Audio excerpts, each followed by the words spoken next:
and life in eternity, the everlasting life. And this is beyond the hereafter, which is the fourth and fifth dimension. It's beyond, obviously, this dimension, too. Every living thing here and in the hereafter is expression of life itself. It's not life itself, but it's an expression of life itself. It's the source of everything. And there's a great difference between these three different distinguishable levels or stages of life, we could call it. And let's start where we are. Everybody believes they're living here on Earth, right? Anybody doubting that?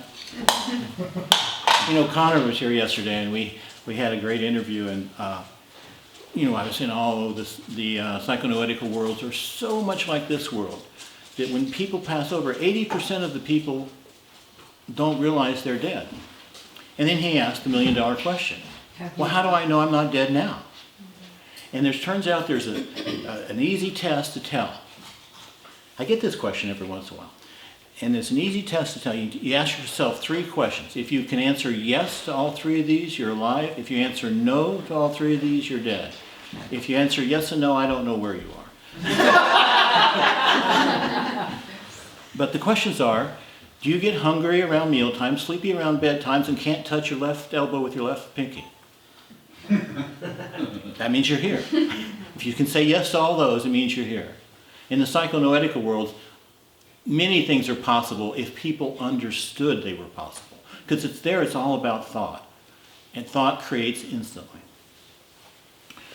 Okay, so looking around here on Earth, what do we see? We see lots of other people living just like we are. And we see lots of other forms of life. The people are living like we are. That's common. But the way they are living, yeah, everybody's living, but the way each of us is living is different. We all have similar bodies, a head, 2 legs, 2 arms, lungs, brains, all that stuff. But the way we live is different because each person has their own way of thinking, feeling, and behaving. Their own way of acting and reacting. This is the important part. The reacting to the experiences of life. To the experiences they have in what they call life.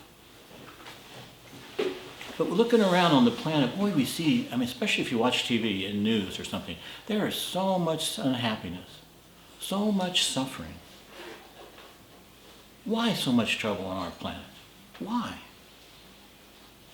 Another thing we see boundless numbers of other life forms, the animal life, the plant life, even the mineral life. The minerals are living, they're not dead. Crystals grow, don't they? Geologists talk about the life cycle of rocks from their creation to their dissolution. Every day the sun rises and we have a brand new day of life. And every night the sun sets and there's a period of rest for the human life as well as for all the other forms of life. This diurnal rhythm we call life. But what's our place in life in relation to these other forms of life? Well, clearly it's only the human beings that go out of harmony with life. With nature, with each other, with themselves. All the other forms of life, the minerals, the plants, the animals, are in harmony and balance within nature. This is the reality we live in, called the material level, the material plane, here. It's really a paradise. Everywhere we see, look out the windows. Look, everywhere we see beauty and abundance. Abundance in every form of life, the vegetables, the trees, the sea creatures. The abundance of the principle of a seed. Think about the abundance that life is giving us. When a seed is implanted in good soil and receives water, proper water and light, it'll produce many, many more kinds of seeds of its own kind. You see this in the apple orchards of Michigan, the cornfields of Indiana. And this is just a minor reflection of a really important thing. The seed is the cause, which is destined to produce a result, which is the plant, which again creates the seed, which becomes the cause again. So it's this cycle, this endless cycle of life. Now, God's provided this kind of abundance for everybody. And the laws governing these worlds of existence are all coded in the divine plan. All this way it works is all coded in the divine plan. But the life forms in the nature kingdom don't have free will. So nature is always balanced. Even when they have big fires and big rains, that's part of the balance. But life is always in balance with itself. And that's why it's so good to go out in nature, especially undisturbed nature. It automatically balances us. But even the archangelic kingdom, they don't have free will. Did you know that? They can't just go and do what they want. They're programmed with a specific mission that they must do. And they carry it out in 100% obedience to the divine will. How obedient are we to the divine will? But it's also their own divine will. And that's what we discover when we finally get self-realization. Oh, the divine will was really my will all the time. I just didn't understand it. I thought my will was getting what I wanted and doing what I wanted. So, nature kingdom is beautiful. Archangelic kingdom is beautiful. But in the worlds of existence here, or in the earth, material world, we find lack and ugliness. Why? Because the humans are the ones that have free will. They can willfully, that free will is the first gift God gave. And they can go out of harmony with God if they want to. And we do. Of course, that produces imbalances, and producing imbalances causes this overabundant lack in the material world. Lao Tzu, the ancient Chinese sage and father of Taoism, he started Taoism, said it this way. I'm talking about the same thing, this abundance and lack. The more laws and restriction there are, the poorer people become. The more rules and regulations there are, the more thieves and robbers there are.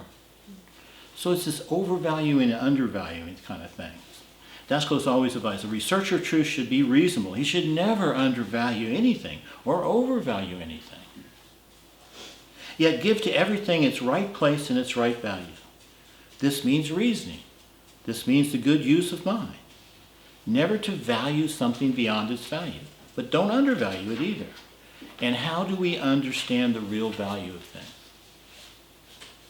Well, by seeing things from a little higher, a little more detached perspective, and especially over time. You can think back maybe 10 years ago, 20 years ago, there was something that was so important to you, which is, it's just constantly in front of you. What is it to you now? What's the value of it to you now? It changes over time. So we're not really speaking about a religious way to find the truth. It's really more of a scientific way to find the truth.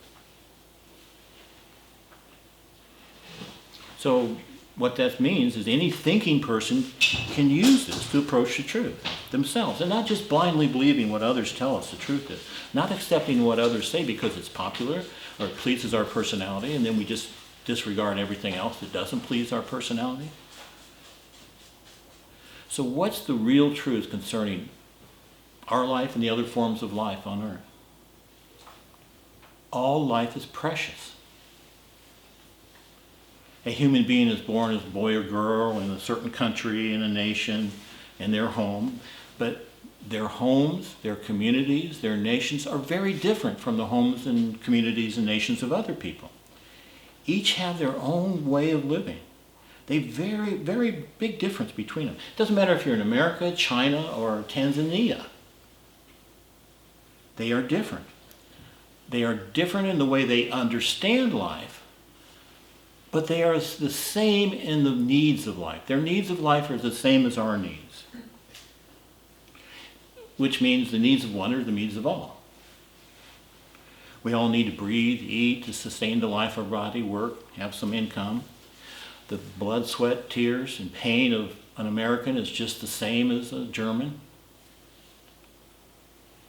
Which means, again, we were talking about what's common about human beings. It means pain is common among human beings. And we should never give pain to somebody else, because by the law of karma, the law of cause and effect, that pain will come back to us exactly proportional to the pain we gave. Maybe not instantly, but maybe not. But it does come back. So by the same law of karma, giving and receiving, If you want to be loved by others, love others first. Just go out there and love. Should we love God? Which God? The gods of the past? The multiple gods of the Egyptians, the Hindus, the Greeks? The past God that demanded blood sacrifices. The Aztec gods, the Mayan gods, and the Greek gods, and even Judaism had the human sacrifices at one time. We're not to love God. We're to love gods, not. We're to love God, not gods. That's the point. And it doesn't matter if you call it God or the absolute infinite reality called life. These are all really have more meaning than just the word God, because God's been overused. Everybody's got a God. They're all talking about God, but what's the definition? So divine superintelligence is a good name for God. The absolute reality. The absolute selfhood. It's a self. That's how we get our selfhood, is by virtue of the divine selfhood, which of course is the source of everything. Now, are we supposed to worship God? This is a very important point. There's a difference between worshiping and loving. People of the old days they tend to worship gods they feared. And they would go to God asking favors, bargaining with God. Oh, God, please give me this and I'll be a better person. Never approach God by bargaining. It just doesn't really work. A sincere heart, yes, that works very well. And God's loving and merciful. He's not vengeful. He's not something we should be afraid of. If you curse God, he's not going to get angry. He's not going to take revenge on you, you know. But we should love God because God is life. It's our source and our supply. And there's giving so much to all of life, plant and animal life and human life, an abundance. So if there's lack in life, it's not what God has done, but it's what man has done. And by man, I mean humankind. God has supplied us all clean air to breathe. But you go in some cities and they're so choked with pollution. That's man. God has supplied enough food for every form of life to live. And in the animal kingdom and nature kingdom, they don't even have to plant. They don't have to store up food. It's all provided. I heard a statistic that said a bird eats 7 times its own weight a day. Now you multiply that by all the birds. Where's that food come from? And it's very similar to the human being. They've given us this abundance of seed, how the seed can produce so much more of its own kind. A corn seed can produce 4,800 more seeds on a big full-size corn plant. You know, if I was saying, hey, give me $100, I'll give you $4,800 back in 3 months, you'd be thrilled, right? And most of what we eat today was not in existence 3 months ago. So why do people not have enough to eat? What's wrong? Greed. I mean, we could just say greed. If you could just eliminate greed from corporations, from religions, from everything on this world, so many, virtually all the problems would be solved. It's all from this imbalance. People taking too much for themselves, depriving others. This is based on egoistic stupidity, really. And it's the cause of misery in the world. This is what's wrong with human affairs today. Tom, is it Scheideck? The director that made the movie, many Jim Carrey movies, is it Scheideck? Tom Shadyac. Tom Shadyac. Yes, thanks. The movie I Am. The movie I Am. I recommend everybody take a look at this movie if you haven't seen it already. And I Am was the answer to the question he posed. Yeah. And the question was, what's wrong with the world? I Am. And instead of saying, oh, it's corruption, it's poverty, it's war, he identified the real cause of the symptoms as people's ever-growing addiction to materialism. Of course, the United States is the ringleader, but everybody else is trying to follow us. And if they followed us, what would happen? If they lived like we live, what would happen? We would need 50 to 60 more planets to provide all those resources that Americans consume. Isn't that scary? And they're trying to do it. What's going to happen to the resources of Earth? And you know, this is Daskalos' conclusion too, that the addiction to materialism was driven by egoism at the personal, family, national, and global levels. Even the families have this affliction.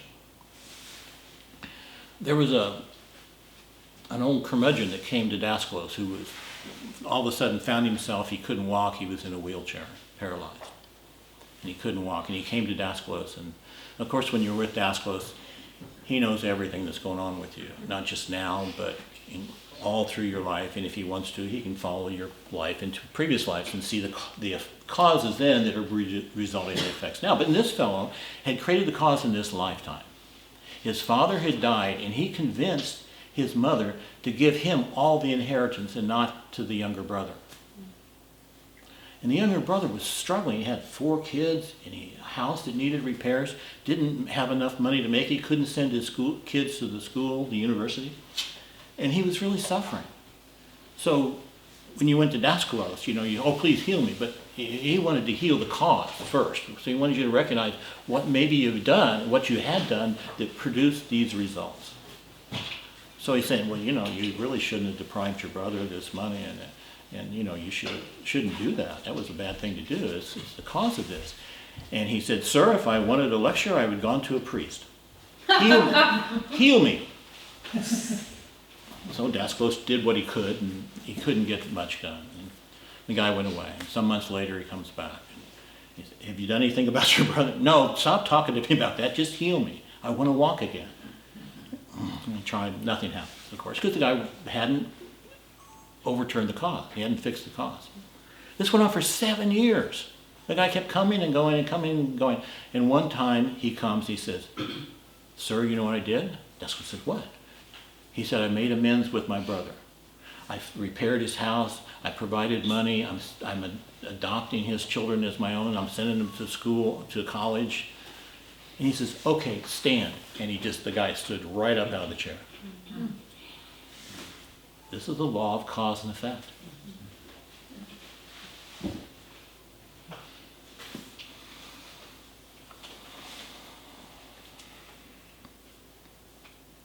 So that's another common point is egoism. We talked about it yesterday a little bit. Egoism is a common plague that plagues so many. Unless egoism is killed in us, the world is not going to recover. Unless egoism is killed in us, the nations will never have lasting peace. Families will not have lasting peace. Unless egoism is killed, husband and wife will not have lasting peace. Which means the greatest devil, if we want to call it the devil, on the planet is our own personal egoism. Especially in the form of it when you feel offended or wounded by the behavior of somebody else. And this is why researchers it's a 100% requirement that we must kill our own egoism first in order to awaken and find that inner self. It's like egoism is like heavy sandbags and we're trying to reach up to the clouds. We can't do it with these heavy weights on us. And in doing that, when you find your inner self, you gain dignity and real self-respect. Not egoistic pride, that goes away, but dignity and self-respect.